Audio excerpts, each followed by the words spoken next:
कांग्रेस की संविधान बचाओ यात्रा के विरोध में उत्तराखंड में भारतीय जनता पार्टी की तरफ से प्रेस वार्ता की जा रही है जगह जगह पर।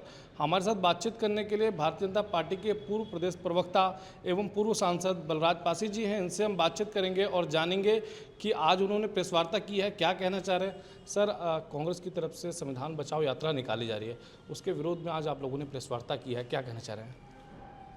जिस कांग्रेस ने 1975 में देश के अंदर आपातकाल लगाया, श्रीमती इंदिरा गांधी ने अपने कार्यकाल में 51 से ज़्यादा विधानसभाओं को भंग करा, राष्ट्रपति शासन लगाया, आपातकाल लगा के 1 लाख से ज़्यादा लोगों को जेल में डाला, देश के सारे विपक्ष के जितने नेता थे उनको जेल में डाला, और उसके बाद जो फिर अपनी सुविधा के हिसाब से संविधान में संशोधन किए।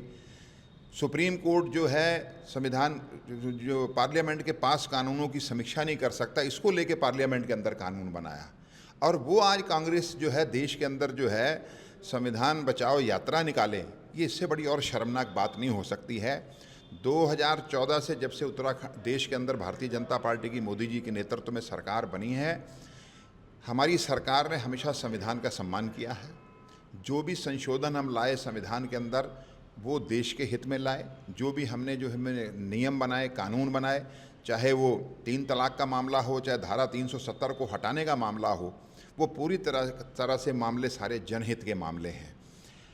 नरेंद्र मोदी जी के नेतृत्व में हम जब जब चुनाव जीतते रहे हैं, कांग्रेस जो है बौखला जाती है, ईवीएम पे जो है आरोप लगाती है, चुनाव आयोग को कटघरे में खड़ा कर देती है। जब वो कर्नाटक में, तेलंगाना में सब जीतते हैं, हिमाचल में जीतते हैं, तब वो चुनाव आयोग को श्रेय नहीं देते हैं, तब कहते हैं कि हमारी शक्ल बहुत अच्छी है। और बाकी जगह जो है हरियाणा में जब हारते हैं, महाराष्ट्र में हारते हैं, तो चुनाव आयोग को हिंदुस्तान में नहीं, वो विदेश में जाके कटघरे में खड़ा कर देते हैं। कैसा विपक्ष का नेता है। देश की आज़ादी के बाद ऐसा गैर जिम्मेवार विपक्ष का नेता हो लोकसभा का, जो वक्फ बिल आया जिस पर बाहर तो वो बोलता है, लोकसभा के अंदर कहता है कि मुझे मौका नहीं मिलता, और सुबह 4 बजे तक लोकसभा चलती है और राज्यसभा चलती है, ना वहाँ सोनिया गांधी बोलती है, ना ये राहुल गांधी और ना प्रियंका गांधी। और विदेश में जाकर, लंदन में जाकर खड़े होकर कहते हैं कि हमको जो है पार्लियामेंट में बोलने से रोका जा रहा है। ये किस तरीके की राजनीति इस देश के अंदर हो रही है, और ये देश की जनता तो किसी कीमत पर बर्दाश्त नहीं करेगी। और ये इनकी बौखलाहट है, इनको पता है कि अगले 50 साल तक ये सत्ता में नहीं आने वाले हैं। सर, जिस तरह से जम्मू कश्मीर के पहलगाम में 22 अप्रैल को एक हमला हुआ, उसमें 27 लोगों की मौत हुई। उसके बाद उत्तराखंड में भी कुछ जगह पर ऐसे मामले देखने को मिले कि कुछ लोगों ने सोशल मीडिया पर विवादित पोस्ट किए थे। उसको लेकर सर आपकी सरकार किस तरह से सख्त नज़र आ रही है। जम्मू कश्मीर में भारतीय जनता पार्टी की मोदी जी की सरकार ने धारा 370 को समाप्त किया, और समाप्त करने के बाद वहाँ पर लोग कहते थे चुनाव नहीं होंगे। वहाँ आम चुनाव हुए और उमर अब्दुल्ला वहाँ के जो है मुख्यमंत्री बने, और चुनाव के अंदर भी किसी प्रकार की कोई हिंसा नहीं हुई, कोई एक भी व्यक्ति नहीं मारा गया।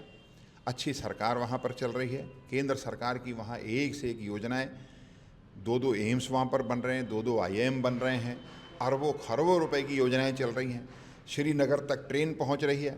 पाकिस्तान बुरी तरीके से बौखलाया हुआ है। जहाँ हज़ारों की संख्या में तीर्थयात्री और पर्यटन यात्री जाते थे, उसी जम्मू कश्मीर के अंदर जो है आज साल भर में 2-2 करोड़ से ज़्यादा जो पर्यटक जाने लगे। वहाँ की इकोनॉमी कहीं से कहीं तक पहुँच गई। इससे पाकिस्तान बौखला गया, और जिसका परिणाम हुआ उसने जो है पहलगांव के अंदर निहत्थे निर्दोष जो घूमने गए हुए लोग थे उनको पकड़कर और उनसे पूछ करके तुम जो है हिंदू हो कि नहीं हो। जब उसने कहा हाँ मैं हिंदू हूँ, उसके सर पर रखकर जो है उसकी पत्नी के सामने, उसके बेटे के सामने उनको गोलियों से उड़ा दिया, 26 लोगों को। ये इससे पूरा देश बुरी तरीके से क्षुब्ध है। प्रधानमंत्री जी ने कहा है इसका सही समय पर सही जवाब दिया जाएगा, और ऐसा जवाब दिया जाएगा जिन्होंने इस कृत्य को किया है उनकी भी 7 पुश्तें जो है वो याद रखेंगी, और देश देखेगा कि किस तरीके से अपने दुश्मनों को भारत जो है निपटाता है, पराजित करता और घर में घुसकर मारता है।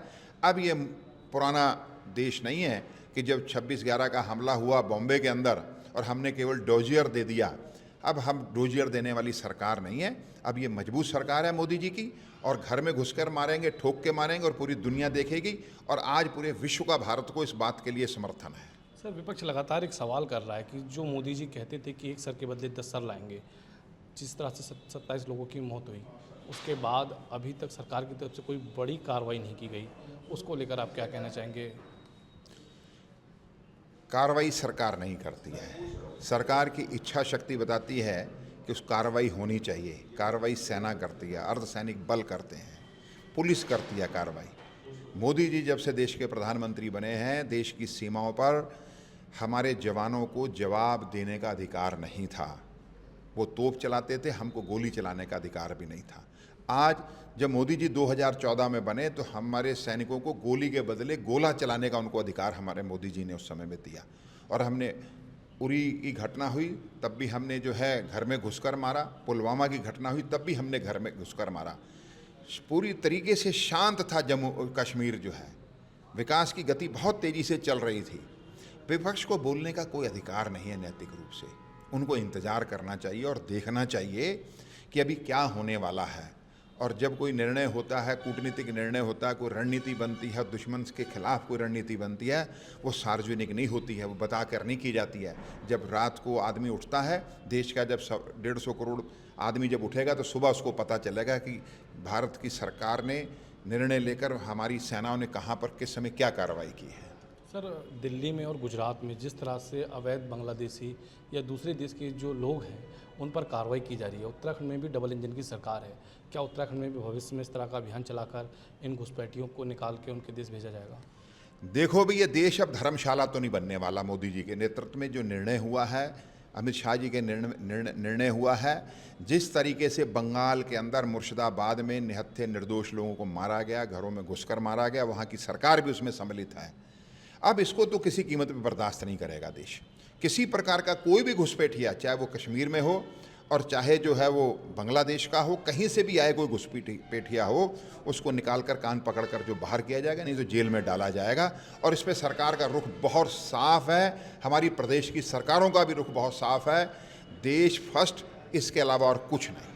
आपने सुना कि हमारे साथ बातचीत करने के लिए पूर्व सांसद बलराज पासी जी थे, उन्होंने उनसे खास बातचीत करते हुए बताया कि जिस तरह से कांग्रेस संविधान बचाओ यात्रा निकाल रही है, ये वही कांग्रेस है जिनने आपातकाल लगाया था। इसके साथ ही उन्होंने पहलगाम हमले पर भी दुख व्यक्त किया। इसके साथ ही उन्होंने ये भी कहा कि सरकार की तरफ से कड़ी कार्रवाई की जाएगी, समय आएगा और कड़ी कार्रवाई की जाएगी, देश अगले दिन उठेगा और देश को पता लगेगा कि भारत सरकार ने पाकिस्तान पर एक बड़ी स्ट्राइक की है।